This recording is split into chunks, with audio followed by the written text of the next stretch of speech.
Dear fellow human, I think by now you're sensing that something does not seem right.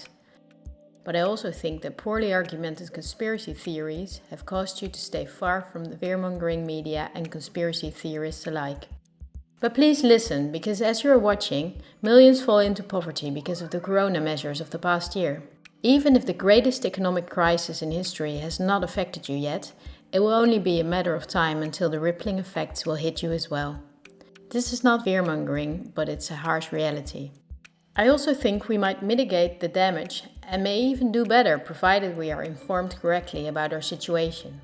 This is why I would like to show you a few facts you can easily check, facts that are of crucial importance. Less than a handful of big corporations dominate every aspect of our lives. That may seem exaggerated, but from the breakfast we eat to the mattress we sleep on and everything we wear and consume in between is largely dependent on these corporations. Those are huge investment companies that determine the course of money flow. They are the main characters of the play that we are witnessing. I know your time is valuable, so I summarized the most important data. How does it work? Let's take PepsiCo as an example. It is the parent company of many soda companies and snack companies. The so-called competitive brands are from factories from a few corporations who monopolize the entire industry.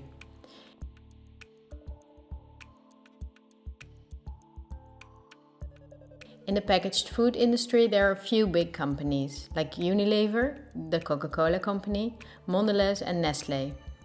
In the picture you see that most brands in the food industry belong to one of these corporations. The big companies are on the stock market and have the big shareholders in the board of directors. On sources like Yahoo Finance, we can see detailed company info such as who the biggest shareholders actually are. Let's take PepsiCo again as an example. We see about 72% of stock is owned by no less than 3,155 institutional investors. These are investment companies, investment funds, insurance companies, banks, and in some cases governments. Who are the biggest institutional investors of PepsiCo? As you can see, only 10 of the investors own together nearly 1/3 of the stock.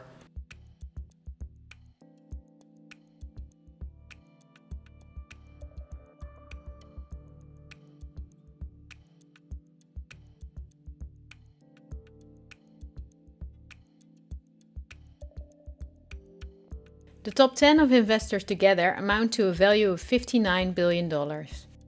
But out of those 10, only 3 own more stock than the other 7. Let's remember them and look up who owns the most stocks of the Coca-Cola company, the biggest competitor of Pepsi.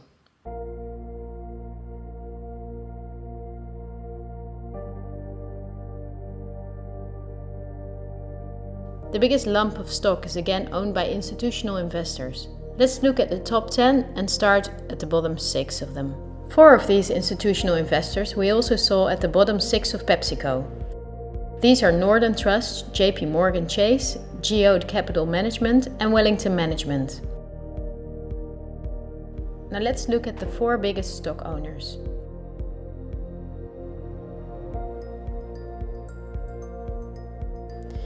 They are BlackRock, Vanguard and State Street. These are the world's biggest investment firms, so PepsiCo and Coca-Cola are not competitors at all. The other big companies that own a myriad of brand names like Unilever, Mondelez and Nestlé are from the same small group of investors. But it's not only in the food industry that their names come up. Let's find out on Wikipedia which are the biggest tech companies.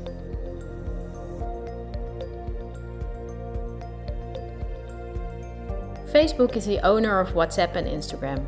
Together with Twitter, they form the most popular social media platforms. Alphabet is the parent of all Google companies like YouTube and Gmail. But they are also the biggest investor in Android, one of the 2 operating systems for nearly all smartphones and tablets.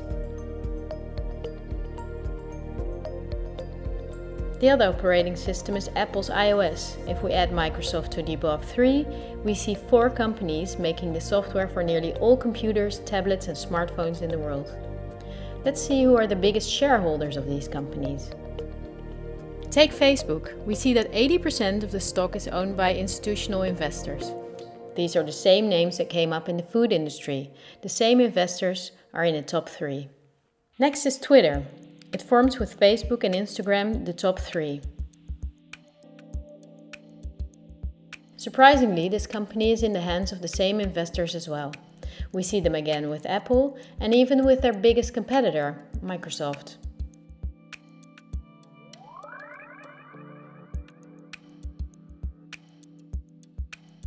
Also, if we look at other big companies in the tech industry that develop and make our computers, TVs, phones and home appliances, we see the same big investors that together own the majority of the stock.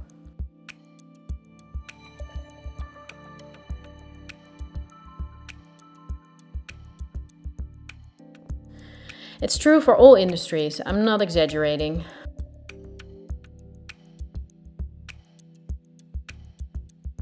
One last example. Let's book a holiday. On our computer or smartphone, we search for a flight to a sunny country on Skyscanner or Expedia. Both are from the same small group of investors.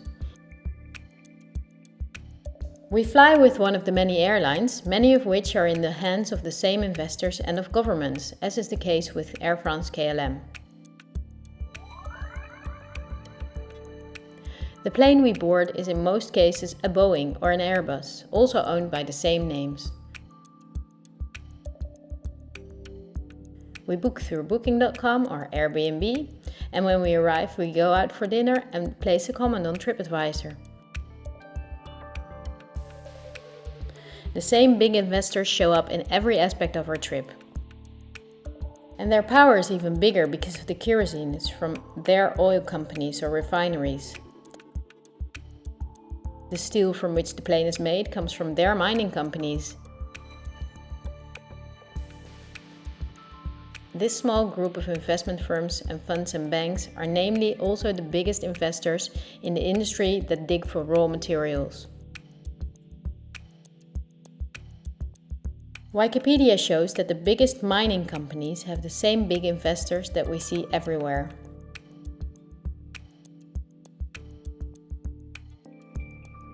Also the big agricultural businesses on which the entire food industry depends.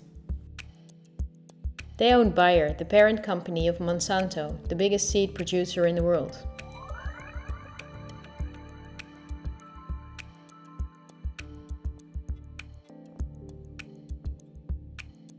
But they are also the shareholders of the big textile industry. And even many popular fashion brands who make the clothing out of the cotton are owned by the same investors.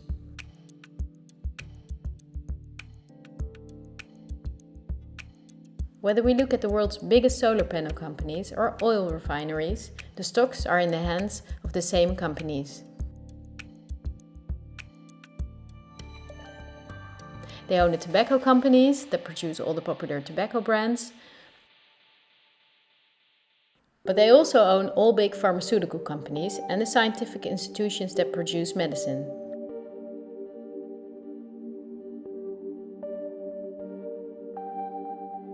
They own the companies that produce our metals and also the entire car, plane and weapon industry, where a great deal of the metals and raw materials are used.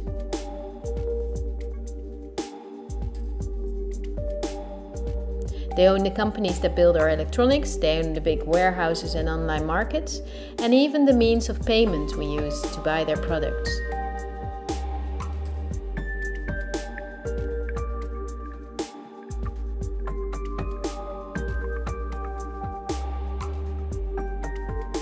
To make this video as short as possible, I only showed you the tip of the iceberg. If you decide to research this with the sources I just showed you, then you will see that most popular insurance companies, banks, construction companies, telephone companies, restaurant chains and cosmetics are owned by the same institutional investors we have just seen.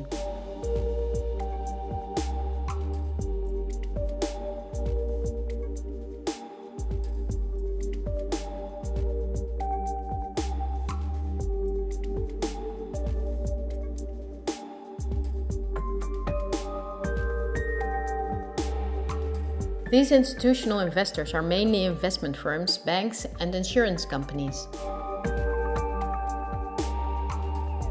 In turn, they themselves are owned by shareholders, and the most surprising thing is that they own each other's stocks.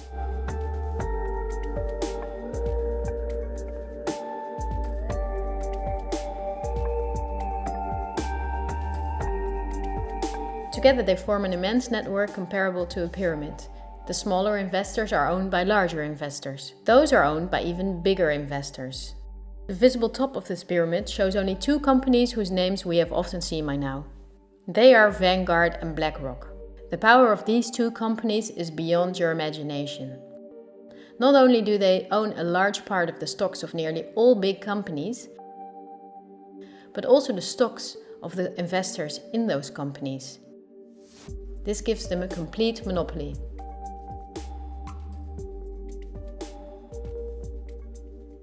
A Bloomberg report states that both these companies in the year 2028 together will have investments in the amount of $20 trillion.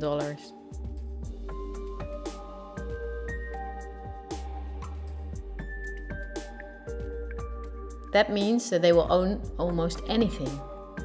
Bloomberg calls BlackRock the fourth branch of government because it's the only private agency that closely works with the central banks. BlackRock lends money to the central bank, but it's also the advisor. It also developed the software the central bank uses. Many BlackRock employees were in the White House with Bush and Obama. Its CEO Larry Fink can count on a warm welcome from leaders and politicians. Not so strange if you know that he is the frontman of the ruling company. But Larry Fink does not pull the strings himself. BlackRock itself is also owned by shareholders. Who are those shareholders? We come to a strange conclusion. The biggest shareholder is Vanguard. But now it gets murky. Vanguard is a private company and we cannot see who the shareholders are.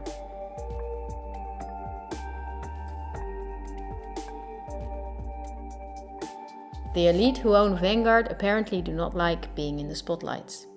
But of course they cannot hide from who is willing to dig.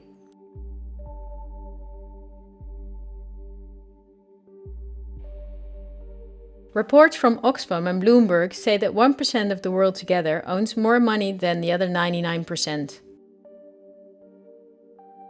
Even worse, Oxfam says that 82% of all earned money in 2017 went to this 1%.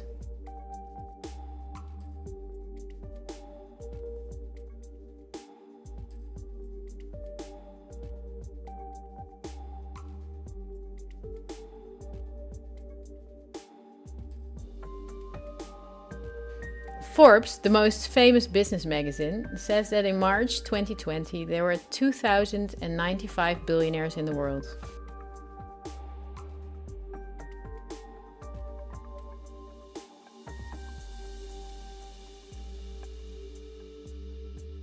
This means that Vanguard is owned by the richest families in the world.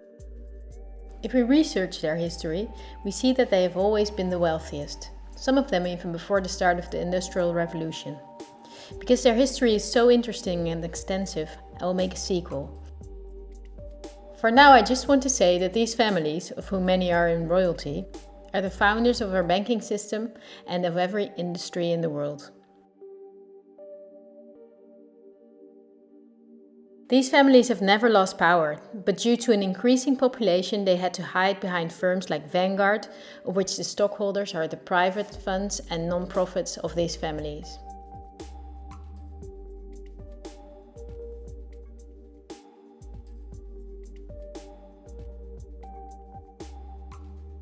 To clarify the picture, I have to explain briefly what non-profits actually are. These appear to be the link between companies, politics and media. This conceals the conflicts of interests a bit.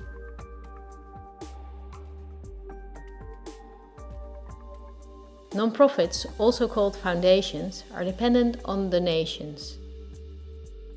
They do not have to disclose who their donors are. They can invest the money in the way they see fit and do not pay taxes as long as the profits are invested again in new projects. In this way, non-profits keep hundreds of billions of dollars among themselves. According to the Australian government, non-profits are an ideal way of financing terrorists and of massive money laundering.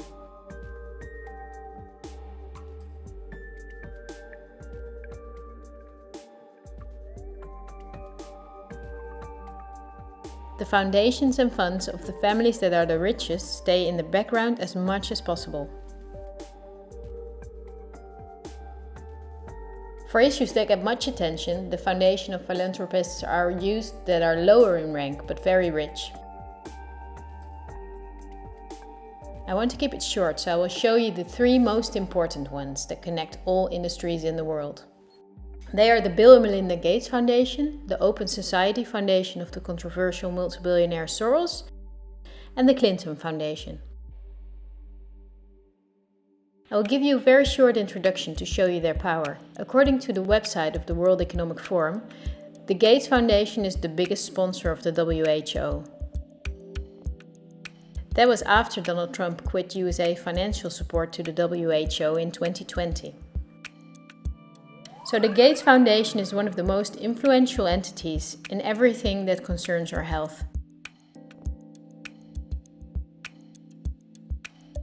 The Gates Foundation works closely with the biggest pharma companies, among which are Pfizer, AstraZeneca, Johnson & Johnson, BioNTech and Bayer. And we have just seen who their biggest shareholders are. Bill Gates was not a poor computer nerd who miraculously became very rich. He's from a philanthropist family that works for the absolute elite. His Microsoft is owned by Vanguard, BlackRock and Berkshire Hathaway. But the Gates Foundation, after BlackRock and Vanguard, is the biggest shareholder in Berkshire Hathaway. He was even a member of the board there.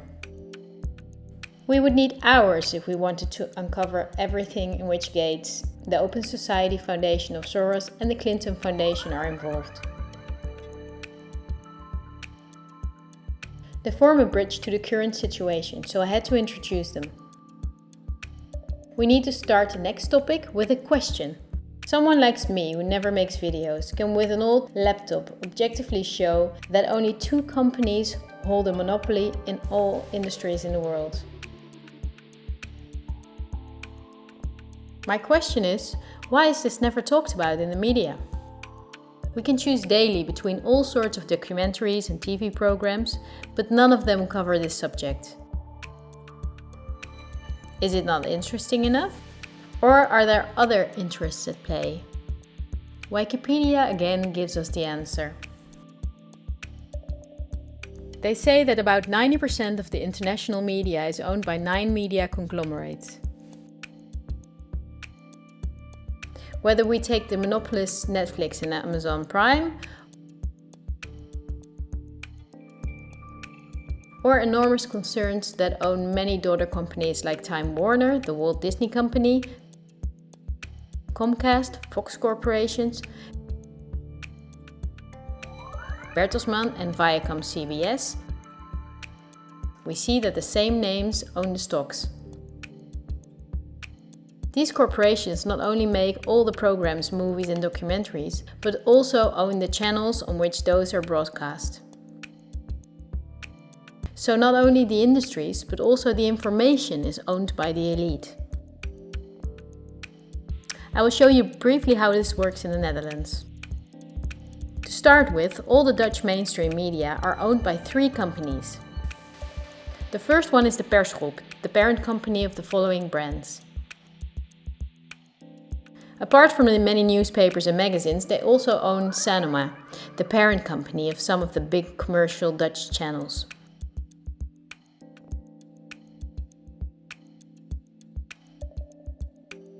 Many media outlets from abroad, like VTM, are also owned by the Persgroep. The second one is Mediahuis, one of Europe's biggest media concerns. In the Netherlands, Mediahuis owns the following brands: Until 2017, also Sky Radio and Radio Veronica were owned by Media House, as were Radio 538 and Radio 10. And then there's Bertelsmann, which is one of the 9 biggest media firms. This company owns RTL, that owns 45 television stations and 32 radio stations in 11 countries. But Bertelsmann is also co-owner of the world's biggest book publisher, Penguin Random House.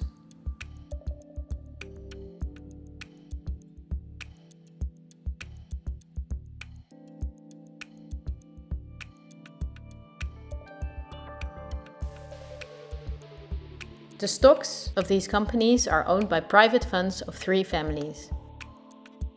Those are the Belgian Van Tillo family, the Belgian Leysen family, and the German Bertelsmann Moon family.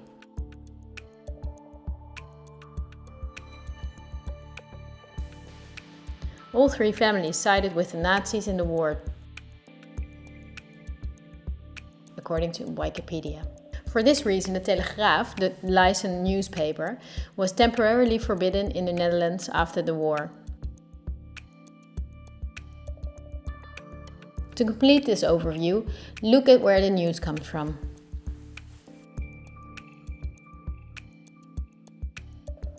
The daily news of all these media outlets, the diverse news media, do not produce news. They use information and footage from the press agencies ANP and Reuters. These agencies are not independent. ANP is owned by Talpa, John de Mol. Thomson Reuters is owned by the powerful Canadian Thomson family.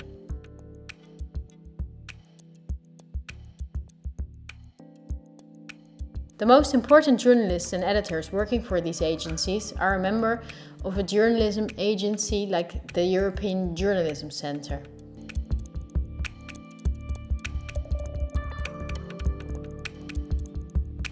These are one of the biggest European sponsors of media-related projects.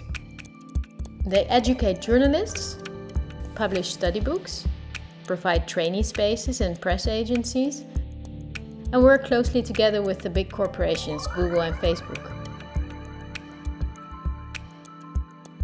For journalistic analysis and views, the big media use Project Syndicate. This is the most powerful organization in the field. Project Syndicate and organizations like I mentioned are together with the press agencies the link between all worldwide media outlets. When news anchors read from their audio cues, chances are that the text stems from one of these organizations. That is the reason that worldwide media shows synchronicity in their reporting. One-sided news stories plaguing our country. The sharing of biased and false news has become all too common on social media. More alarming, some media outlets publish these same fake stories without checking facts first. The sharing of biased and false news has become all too common on social media. More alarming, some media outlets publish these stories simply aren't true without checking facts first. Unfortunately, some members of the media use their platforms to push their own personal bias and agenda to control exactly what people think. And this is extremely dangerous to our democracy. This is extremely dangerous to our democracy. This is extremely dangerous to our democracy. This is extremely dangerous to our democracy. This is extremely dangerous to our democracy. This is extremely dangerous to our democracy. This is extremely dangerous to our democracy. This is extremely dangerous to our democracy. This is extremely dangerous to our democracy. This is extremely dangerous to our democracy.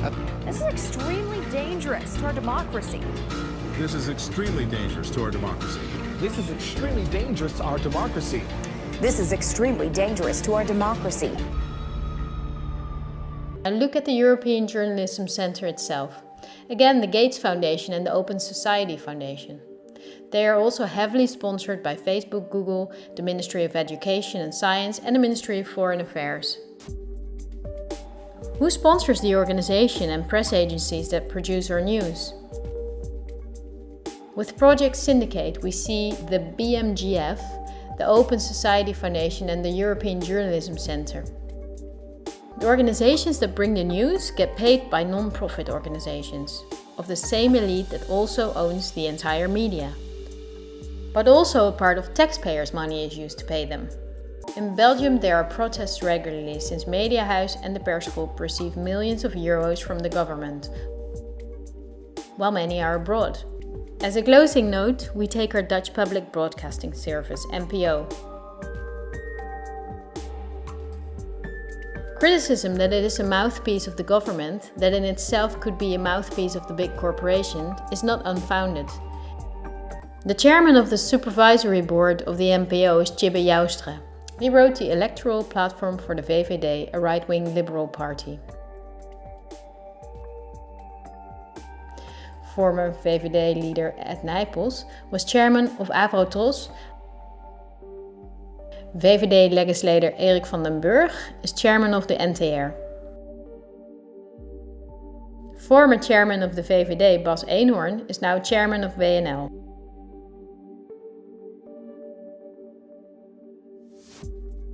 Former PvdA State Secretary Martijn van Dam controls the distribution of benefits to the NPO and sits in the board of the NPO.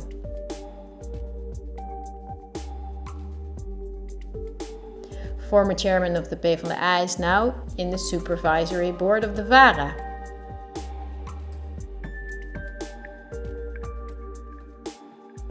CDA politician Paul Roep is chairman of the supervisory board of KRO en CRV. The partner of D66 minister Ollegren, Irene van Brekel, is editor-in-chief of the news comedy Lubach.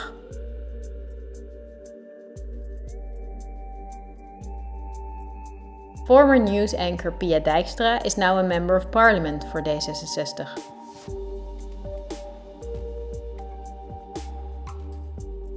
Well, this was a lot to chew on, and I tried to make it as short as I could. I only used examples that I thought were necessary to create a clear overview. This helps to better understand our current situation, that can shed new light on past events.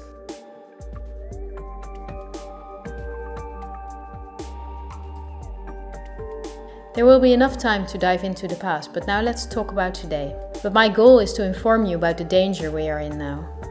The elite governs every aspect of our lives, also the information we get, and they depend on a cooperation to connect all industries in the world to serve their interests. This is done through the World Economic Forum, among others, a very important organization.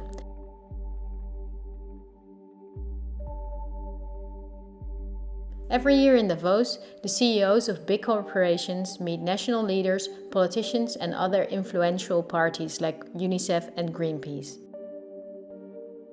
In the supervisory board of the WEF is former President Al Gore, our own Minister Kaag, Fijke Sijbsma, chairman of the Royal Dutch State Mines, and the commissioner of DNB, the Dutch bank. Christine Lagarde, chairwoman of the European Central Bank. Also politician Vert Grapperhaus' son works for the WEF. Wikipedia says that the annual fee for members is €X.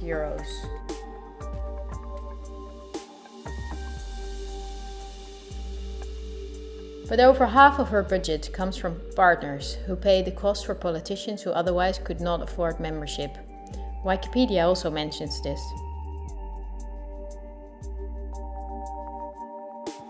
According to critics, the WEF is for rich businesses to do business with other businesses or with politicians.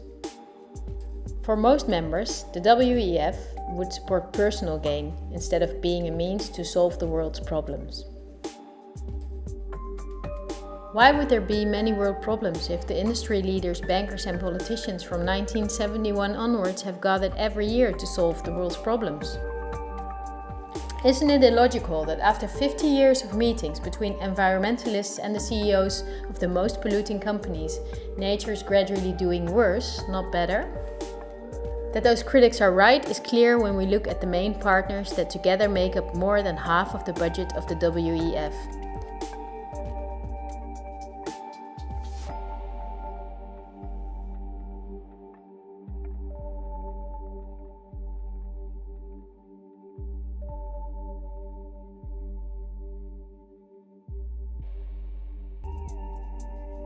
because these are BlackRock, the Open Society Foundation, the Bill and Melinda Gates Foundation, and many big companies from which Vanguard and BlackRock own the stocks.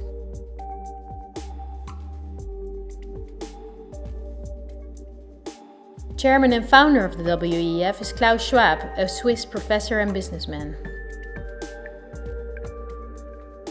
In his book The Great Reset, he writes about the plans of his organization. The coronavirus is, according to him, a great opportunity to reset our societies.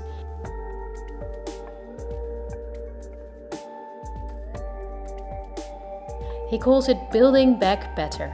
The slogan is now on the lips of all globalist politicians in the world. Historical moment, a crucial moment to rebuild the future, to reset our policies. We also want to work together on building back better. I call it Build Back Better. But the COVID-19 pandemic can also be a moment for resolving long-standing conflicts and addressing structural weaknesses. It's certainly a major crisis, but it also offers us a unique opportunity. 4 sets of priorities can guide the response to build back better. To build back a better world. But also to build back better. This pandemic has provided an opportunity for a reset. And achieve the Sustainable Development Goals. Our old society must switch to a new one, says Schwab. The people own nothing but work for the state to have their primary needs met.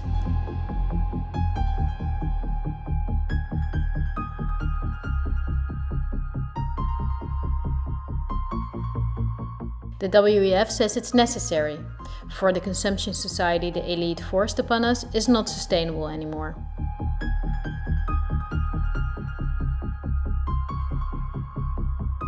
Schwab says in his book that we will never return to the old normal. And the WEF published a video recently to make clear that by 2030 we will own nothing, but we will be happy.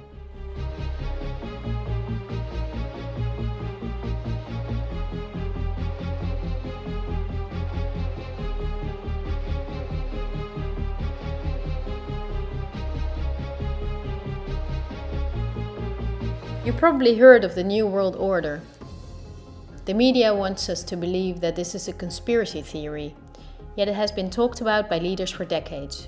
George Bush Sr., Bill Clinton and Nelson Mandela, but also world-famous philanthropists like Cecil Rhodes, David Rockefeller, Henry Kissinger, and even George Soros.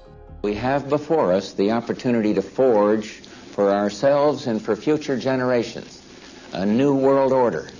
A world where the rule of law, not the law of the jungle, governs the conduct of nations.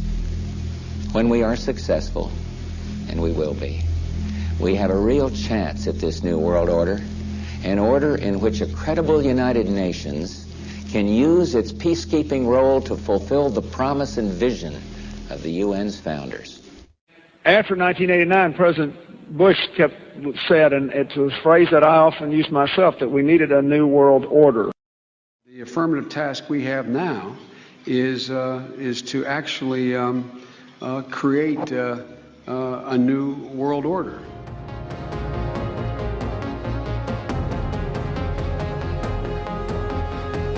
The UN presented in 2015 her controversial Agenda 2030. It is almost identical to the Great Reset of Klaus Schwab. The UN wants to make sure, as does Schwab, that in 2030 poverty, hunger, pollution and disease no longer plague the earth. Sounds nice, but wait till you read the small print. The plan is that Agenda 2030 will be paid by us, the citizens. Just like they ask of us now to give away our rights for public health, they will ask us to give away our wealth to battle poverty. These are no conspiracy theories. It is on their official website. It comes down to this. The UN wants taxes from Western countries to be split by the mega corporations of the elite to create a brand new society. It's a new infrastructure because fossil fuels are gone in 2030. For this project, the UN says we need a world government, namely the UN itself.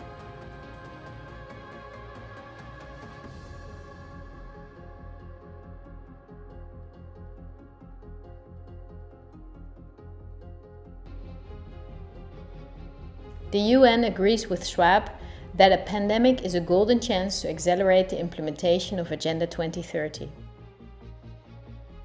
It is worrisome that the WEF and the UN openly admit that pandemics and other catastrophes can be used to reshape society. We must not think lightly about this and do thorough research.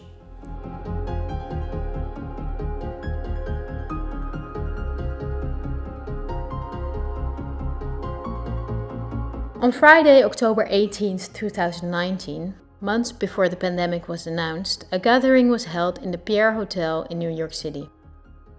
It was a meeting for very important persons. Present were politicians, highly credited health experts, and pharmacologists. The goal of the gathering was the simulation of a worldwide pandemic. Could be a coincidence, right? But as an example, they used the coronavirus. The simulation covered how the virus would develop and how it could only be detained if people cooperated in industries, governments, and government agencies. Again, a new world order to save us. Is it surprising when I tell you that this gathering, Event 201, was organized by the World Economic Forum, the Bill and Melinda Gates Foundation, and the Johns Hopkins Institute? This is no conspiracy theory. Look on the official website of Event 201.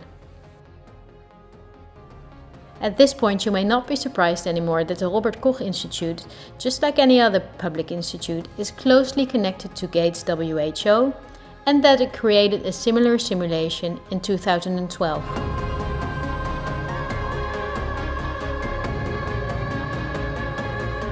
Just like in Event 201, they took a coronavirus as an example. In this simulation, the starting point was a food market in Southeast Asia. A coronavirus would jump from an animal to a human. In the simulation, it takes some weeks for the Chinese to discover the virus. In this way, it can spread all over the world. A simulation is made of the next 3 years of lockdowns, destroyed economies, and the impacts on society, riots and protests included. I won't go into the details, look it up on the website of the German government. Lastly, I would like to show you part of a talk of virologist Mark van Ranst, which he held on January 22nd, 2019 in Chatham House. The Chatham House organization is financed by the elite corporations and also by the Gates Foundation. This is an important non-profit in London where important figures gather to talk about the world's problems. The Chatham House Prize was given to Hillary Clinton, Melinda Gates and John Kerry. During the talk, our own Ab Oosterhuis is in the front row. Van Ranst explains how he misled the people during the swine flu. He triggered fear by death numbers without context and media manipulation. He laughs as he tells how he made sure that the vaccines of the pharmaceutical companies he was working for then were accepted by many fearful people. To tell you about my experiences being the crisis manager, the flu commissioner for Belgium and highlighting the communication aspects there. And then you have one opportunity to do it right. I mean, day one is so important. In day one, you start your communication with the press, with the people, and you have to do it right. I mean, you have to go for one voice, one message. In Belgium, they chose to appoint a non-politician to do that. I mean, I have no party affiliations, and that makes things a little bit, at that time at least, a little bit easier, because you're not attacked politically, majority, minority. That doesn't come into play, and that was a huge advantage. The second advantage is that you can play in Brussels the complete naive guy and get a lot more done than you would otherwise be able to do. You have to be omnipresent that first day or the first days, so that you attract the media attention. You make an agreement with them that you will tell them all, and if they call, you will pick up the phone. When you do that, then you can profit from these early days to get complete carpet coverage of the field, and they're not going to search for alternative voices there. And if you do that, that makes things a lot easier. And then you have to say, okay, well, we will have H1N1 deaths. Of course, that would be unavoidable. I used there Sir Donaldson's quote, where he said that in the UK, by the peak of the epidemic, 40 people would die per day at the end of the summer. So 62 at that time million people in UK, 40 deaths a day. I worked it out for Belgium. That would be 7 deaths a day at the peak of the epidemic. I used that in the media. 7 Belgian flu deaths per day at the peak of the epidemic would be realistic. That is true in every year, even interpandemically. That is very, very conservative. However, talking about fatalities is important because when you say that, people say, wow, what do you mean? People die because of influenza? And that was a necessary step to take. And then, of course, a couple of days later, you had the first H1N1 death in the country, and the scene was set and it was already talked about. And then you had to pick who is going to be vaccinated first. And then, well, women and children first, whatever. I mean, risk groups, they were important. And then I misused the fact that the top football soccer clubs in Belgium inappropriately and against all agreements vaccinated they made their soccer players priority people.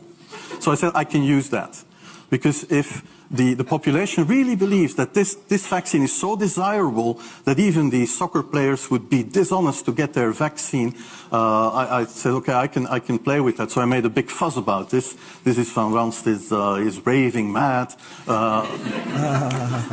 but it worked. We could talk for hours about the virus of which the survival rate is 99.98% and about the incomprehensible rules that destroy our society. Millions of entrepreneurs are broke. Countless people died in loneliness, in care homes, separated from their families. This is no life. But we know enough facts now that place the corona rules in a much clearer perspective. The perspective of the elite. Big BlackRock and Big Vanguard do not benefit from borders, import taxes and real diversity. Only by means of fear and media manipulation can they contain us. The elite's not going to cure us from the diseases we got from their toxic foods or from the environmental pollution. If we did not get sick, the pharmaceutical industry would collapse. Nothing sells better than fear is the slogan of virologists like Van Ranst. You're going to be surprised, like I was, that we have often been warned. I think we're being run by maniacs. If anybody can put on paper what our government and the American government, etc., and the Russian, Chinese, what they are actually trying to do, I think they're all insane. But I'm liable to be put away as insane for expressing that. That's what's insane about it. With this video, I reach out and hope to bridge the ever-growing gap between us.